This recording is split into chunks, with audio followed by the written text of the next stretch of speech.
disons que ton école m'a aidé à me mettre sur un chemin.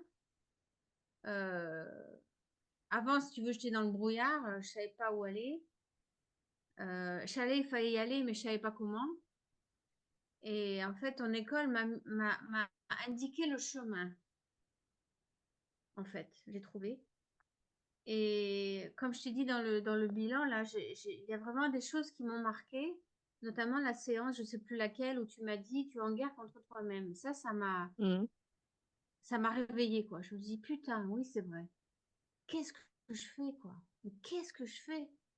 Toi, il y a un truc qui s'est déclenché, là.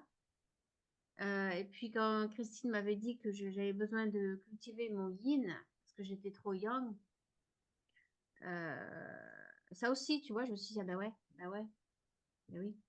Donc oui, oui, le stress, pour moi, c'était ma prise de poids. Bon, j'avais le grignotage, bien sûr, la malbouffe, de temps en temps, pas tout le temps, mais le plus gros truc, c'était le stress, parce que le stress, bien sûr, ça fait grossir. Tu as noté, je me sens complètement libérée par rapport au sucre. Je me sens libérée de mon addiction au sucre. Oui, oui, c'est ça. C'est puissant, ça. Et elle était liée à quoi, cette addiction? Alors déjà, comment elle se manifestait, cette addiction au sucre? C'était quoi pour toi? Ben, c'était quoi?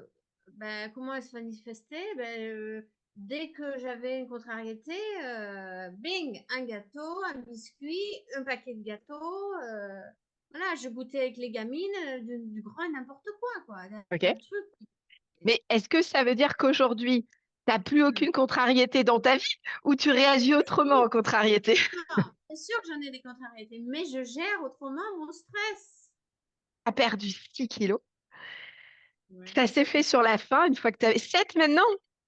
J'en suis à 7, ouais, parce que j'ai commencé il y a 5 semaines.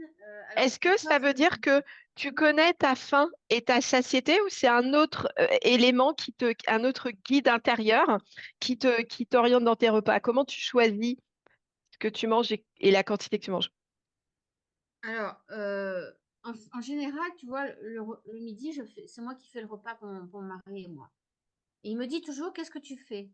Je dis, j'en sais rien. J'ouvre le frigo et je vois ce qui m'inspire, Ok, ce dont mon corps a besoin. ok. Je ne vais pas planifier, je ne sais pas. Mais oui, parce Donc, il que n'y a pas du tout de frustration et de restriction. Tu me parles de je sens, c'est vraiment que du je sens. Donc, c'est ton corps qui te guide et tu te laisses guider par lui. complètement. Ah ouais.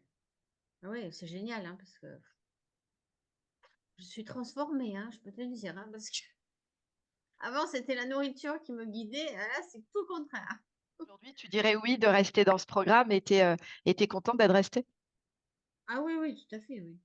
Oui. Non, non, en regardant le chemin que j'ai fait, si tu veux, euh, c'est sûr que ça m'a propulsé, quoi. Sans que je le sente au début, ça m'a quand même propulsé. Ça m'a donné un élan vers le bon chemin, quoi. Je me suis rendu compte que il était pas, la question, c'était pas perdre du poids. La question, en fait, c'était de s'occuper de moi et de me remettre au centre du dispositif. Parce que en faisant ça, j'allais aller mieux et mon poids aussi, par conséquence, en fait. Et a Et posteriori, c'est ce qui s'est passé. oui, oui, c'est ça. En fait, si tu veux, je me suis rendu compte qu'en faisant attention, à prenant du temps pour moi, en faisant toutes ces choses pour moi, c'était ça l'important. C'était pas la perte du poids. La perte du poids, c'est une conséquence, mais c'était pas en fait mon objectif. Voilà, je m'étais trompée d'objectif.